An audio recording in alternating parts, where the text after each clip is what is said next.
हर हर महादेव दोस्तों। आज से पितृपक्ष की शुरुआत चंद्र ग्रहण के साथ हो रही है। तो श्राद्ध व तर्पण का सही तरीका क्या है, चलिए वीडियो को शुरू कर लेते हैं। इस बार पितृपक्ष 7 सितंबर 2025 से शुरू हो रहा है, जब भाद्रपद पूर्णिमा के साथ ही पूर्ण चंद्र ग्रहण भी लगेगा। वही इसका समापन 21 सितंबर को सर्व पितृ अमावस्या पर होगा, जब सूर्य ग्रहण भी लगेगा।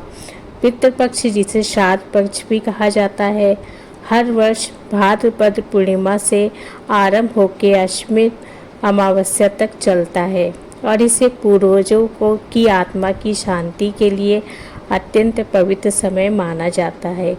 इन 16 दिनों के दौरान लोग तर्पण, पिंडदान और श्राद्ध जैसे कर्म कांड करके पितरों को स्मरण करते हैं। क्या चंद्र ग्रहण के साथ रख सकते हैं पूर्णिमा का व्रत? जाने सही नियम। इस बार पितृपक्ष 7 सितंबर 2025 से शुरू हो रहा है, जब भाद्रपद पूर्णिमा के साथ ही पूर्ण चंद्र ग्रहण भी लगेगा। यह संयोग बहुत ही दुर्लभ है, क्योंकि ऐसा संयोग पूरे 122 साल बाद बन रहा है। यही कारण है कि इस बार का पितृपक्ष विशेष महत्व रखता है। पितरों को अर्पित ना करना चाहिए, ये सब्जियां असंतुष्ट रह जाते हैं पितृ। तो चलिए सब कुछ आपके साथ यहाँ पे मैं डिटेल में बताने वाली हूँ।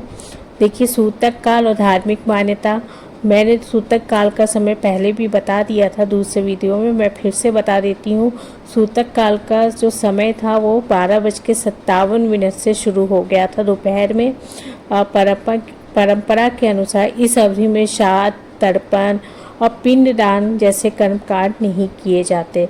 जिन लोगों का श्राद्ध पूर्णिमा तिथि पे होता है, उन्हें दोपहर 12:57 से पहले अपने सभी कार्य पूरे कर लेने चाहिए। हालांकि यह पूर्ण चंद्र ग्रहण है, तो इसका पितृपक्ष की विधियों पर कोई विशेष बाधा नहीं डालेगा। फिर भी धार्मिक मान्यताओं के अनुसार ग्रहण काल में भोजन बनाना, खाना और किसी भी प्रकार का शुभ कार्य करना वर्जित माना जाता है। पितरों को देखिए, अब तर्पण कब करना चाहिए। पितृपक्ष में तर्पण का विशेष महत्व माना जाता है। ये न सिर्फ पितरों की आत्मा की शांति के लिए किया जाता है, बल्कि पितृदोष से मुक्ति पाने का भी उपाय है।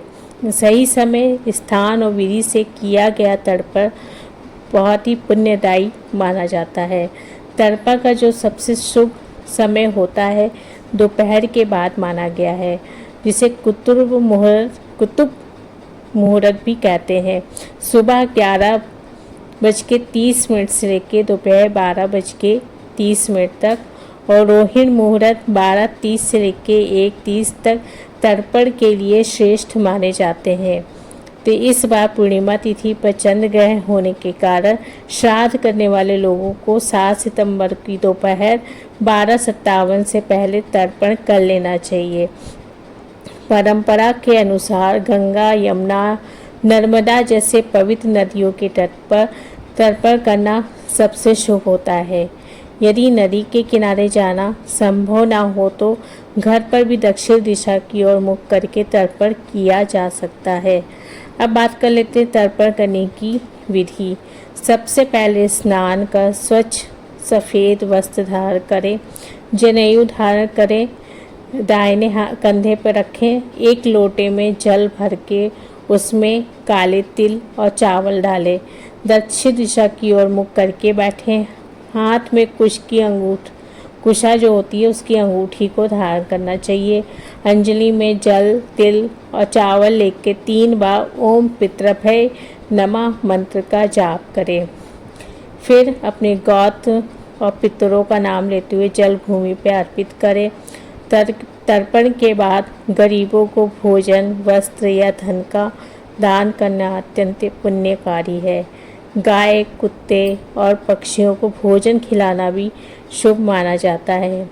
ग्रहण काल में घर की दक्षिण दिशा में दीपक जला के ओम नमो भगवते वासुदेवाय मंत्र का जाप करना लाभकारी माना जाता है।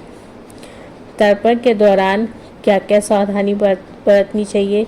इस दौरान तर्पण, श्राद्ध या पिंड दान करना वर्जित माना गया है, इसलिए इन कर्म कांडों से बचे। तर्पण करते समय हमेशा शुद्ध जल और काले तिल का ही इस्तेमाल करें। बासी या दूषित चीज़ें प्रयोग न करें। श्राद्ध या तर्पण किसी और की भूमि पर न करें। सबसे अच्छा है कि यह अनुष्ठान किसी पवित्र तीर्थ, मंदिर या नदी के तट पर किया जाए। अब बात करते हैं कि पंचक लगने पर क्या पितरों को जल अर्पित कर सकते हैं। पिंडदान या तर्पण कैसे करें। देखिए, पंचक लगने पर पितरों को जल अर्पित कर सकते हैं, लेकिन पिंडदान या तर्पण जैसे कार्य वर्जित माने जाते हैं, क्योंकि पंचक को अशुभ और बाधित करने वाला समय माना जाता है। पितृपक्ष में यदि पंचक लगता है तो पितरों को संतुष्ट करने के लिए तर्पण न करें। पहले बात कर लेते पंचक क्या है।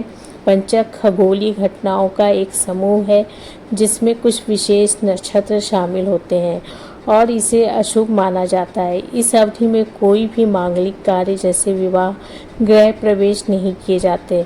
पितरों को फिर जल कैसे दें। दक्षिण दिशा की ओर मुख करें। तर्पण करते समय दक्षिण दिशा की ओर मुख करके खड़े हो जाएं। तांबे का पात्र का प्रयोग करें जल चढ़ाने के लिए और अंजलि से जल अर्पित करें। अपने हाथों से जल लेके 3 बार पितरों को अर्पित करना चाहिए और साथ में पवित्रता का पूरा ध्यान रखना चाहिए और मंत्रों का जाप करना चाहिए। जब आप पितरों को जल दें तो ओम पितृभ्य नमः मंत्र का उच्चारण 3 बार जरूर करें। साथ में आपको ये ध्यान रखना है कि जब तक पंचक चल रहे हैं उस दौरान आपको पिंडदान और तर्पण जैसे कार्य करना नहीं है, क्योंकि ये कार्य वर्जित माने गए हैं, क्योंकि इस अवधि में इन्हें शुभ नहीं माना जाता है। साथ में छल कपट से बचना चाहिए।